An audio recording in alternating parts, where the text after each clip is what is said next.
और बात करते हैं एक और अहम खबर की। आउटसोर्स कर्मचारियों पर कांग्रेस सरकार ने बड़ी कार्रवाई की है। आउटसोर्सिंग पर रखे गए ब्लॉक प्रोजेक्ट असिस्टेंट की सेवाएं रद्द कर दी गई हैं। प्रदेश सरकार ने इसको लेकर आदेश भी जारी किए हैं। प्रदेश भर में 70 के करीब आउटसोर्स कर्मियों की सेवाओं को समाप्त कर दिया गया है। पोषण अभियान के तहत आउटसोर्स पर ये सभी कर्मचारी तैनात किए गए थे, लेकिन इनकी सेवाओं को समाप्त कर दिया गया है। तो ये बड़ी सर्जरी एक बार फिर से सुखू सरकार की देखने को मिली है। आउटसोर्सिंग पर रखे गए लगभग 70 कर्मियों की सेवाओं को समाप्त कर दिया गया है। पोषण अभियान के तहत इन कर्मचारियों की नियुक्ति की गई थी और इसी के तहत अब कार्रवाई की गई है। इसको लेकर आदेश सरकार ने जारी किए हैं। आउटसोर्स कर्मचारियों की सेवाओं को समाप्त किया गया है। लगभग 70 कर्मचारी ऐसे हैं जिनकी सेवाओं को समाप्त कर दिया गया है।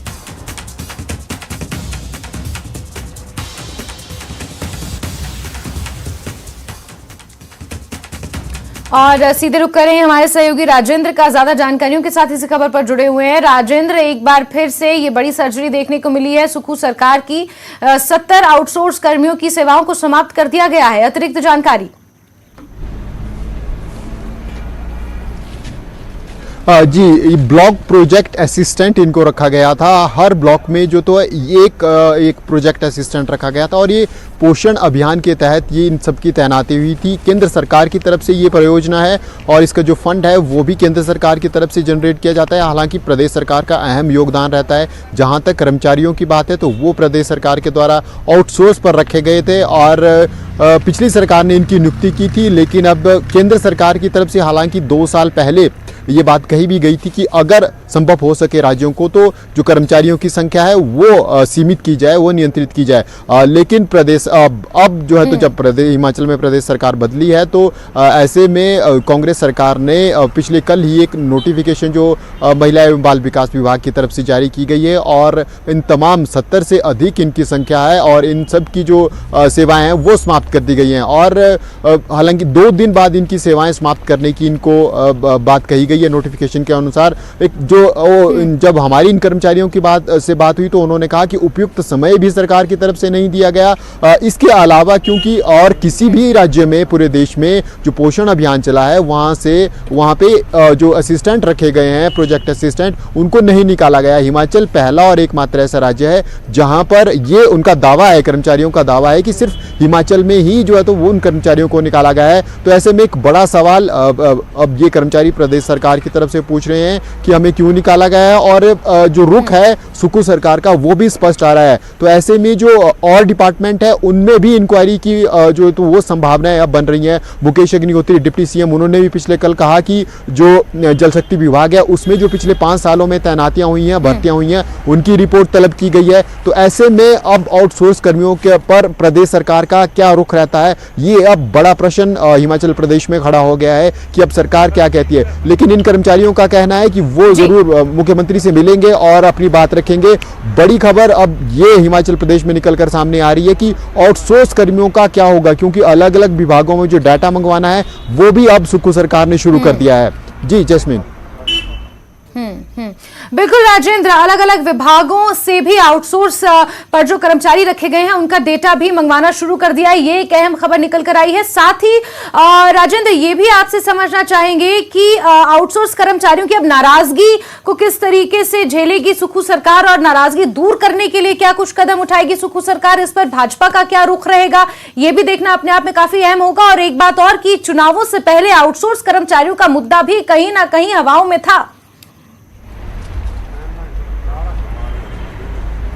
जैस्मिन, बिल्कुल 40,000 से अधिक आउटसोर्स कर्मचारी हिमाचल प्रदेश में हैं और अगर जैसा पोषण अभियान के तहत रुख सरकार का रहा है, अगर वही रुख अन्य विभागों की तरफ में रहता है तो फिर एक बड़ा सवाल हिमाचल प्रदेश में खड़ा हो जाएगा।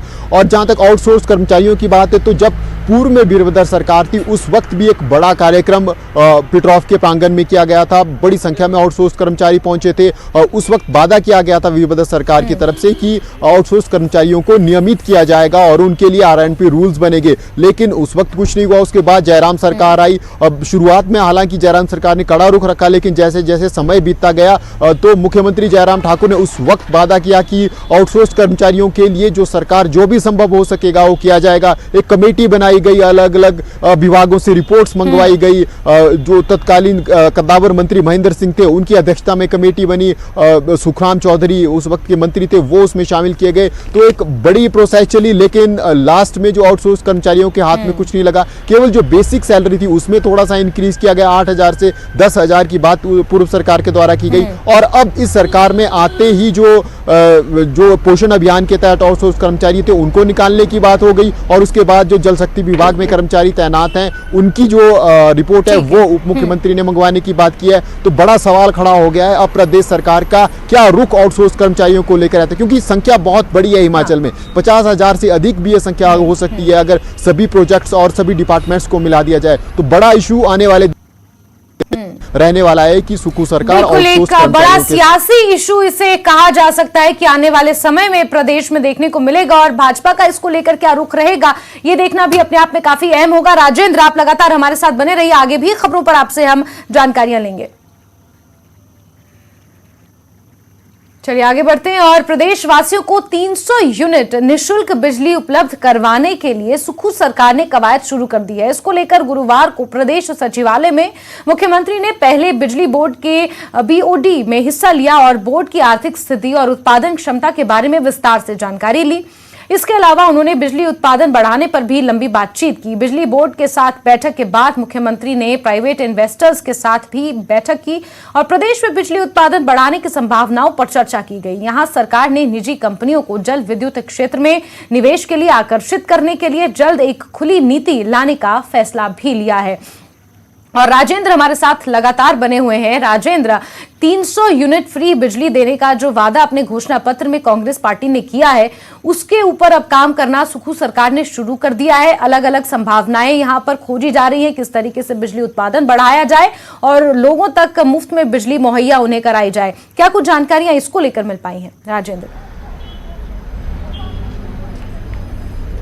जैस्मिन, हिमाचल की राजनीति में उस वक्त एक बड़ा ये मुद्दा बनकर आया था जब सुक्खू सरकार ने ये वादा किया था कि हिमाचल प्रदेश के जो निवासी हैं उनको जो है तो वो 300 यूनिट तक उनका बिल नहीं आएगा। 300 यूनिट तक अगर बिजली खर्च की जाती है तो ये माफ़ की जाएगी। और आज पिछले कल जो है तो इसको लेकर एक बैठक हुई, बीओडी की बैठक स्टेट इलेक्ट्रिसिटी बोर्ड की थी। उसमें कुछ विभाग से संबंधित निर्णय लिए गए। इसके अलावा रिव्यू किया गया कहाँ कितनी क्षमता है, कितनी पोटेंशियल है, कौन कौन से प्रोजेक्ट है जिनको हम मैक्सिमम यूज नहीं कर पा रहे हैं। हिमाचल प्रदेश में अनेक ऐसे प्रोजेक्ट हैं जहां पर जो चले तो हैं लेकिन जो मैक्सिमम कैपेसिटी जिनकी है वो सरकार दोहन नहीं कर पा रही है, उतनी बिजली उत्पादन नहीं हो रहा है। तो सुक्खू सरकार की नज़र अधिकांश उन प्रोजेक्ट्स के ऊपर है जिनसे मैक्सिमम जो है तो वो बिजली दोहन हो सकता है। इसके अलावा बहुत से ऐसे प्रोजेक्ट हैं जिनको जल्दी से कंप्लीट किया जा सकता है, जो अपने अंतिम चरण में है। उनके ऊपर भी सरकार की नज़र है कि उनको जल्दी से शुरू किया जाए ताकि अधिक बिजली उत्पादन हो सके।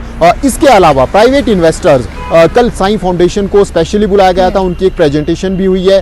तो इलेक्ट्रिसिटी के क्षेत्र में अच्छा नाम उनका है, तो ऐसे में उनसे भी राय ली गई है कि हिमाचल प्रदेश में बिजली उत्पादन को कैसे बढ़ाया जाए और कैसे जो सस्ती बिजली प्रदेश सरकार को मिल सके ताकि इलेक्ट्रिसिटी बोर्ड को यह सस्ती बिजली उपलब्ध करवाई जा सके। महत्वपूर्ण बात यह है कि इलेक्ट्रिसिटी बोर्ड घाटे में चल रहा है और ऐसे में 125 यूनिट तक जो है तो वो भाजपा सरकार भी उपलब्ध करवा रही है। वर्तमान में हिमाचल प्रदेश में जो घरेलू उपभोक्ता हैं उनको 125 यूनिट तक की बिजली का बिल नहीं आ रहा है। तो ऐसे में 300 यूनिट का टारगेट कांग्रेस का है, तो इसको कैसे पूरा करते हैं उसको लेकर बात की गई है। इसके अलावा जो एक छोटे जो प्रोजेक्ट हिमाचल प्रदेश में है, लंबे समय से जो छोटी क्षमता के प्रोजेक्ट हैं उनको शुरू करने के लिए, उन इन्वेस्टर्स को आकर्षित करने के लिए पिछली सरकार के द्वारा भी कोशिशें हुई। हालांकि कुछ ने दोबारा से अप्लाई किया, इंटरेस्ट दिखाया है, लेकिन अगर प्रदेश सरकार जो छोटे इन्वेस्टर्स हैं, जो छोटी जल विद्युत परियोजनाएं हैं, उनको शुरू करने में सफल हो जाती है तो हिमाचल प्रदेश में जो 300 यूनिट बिजली देने का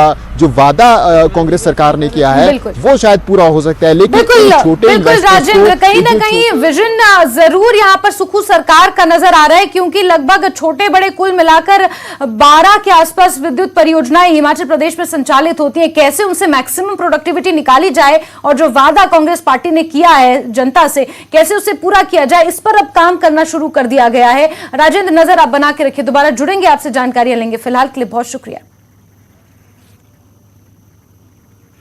और खबरें अभी और भी हैं, लेकिन वक्त एक छोटे से ब्रेक का।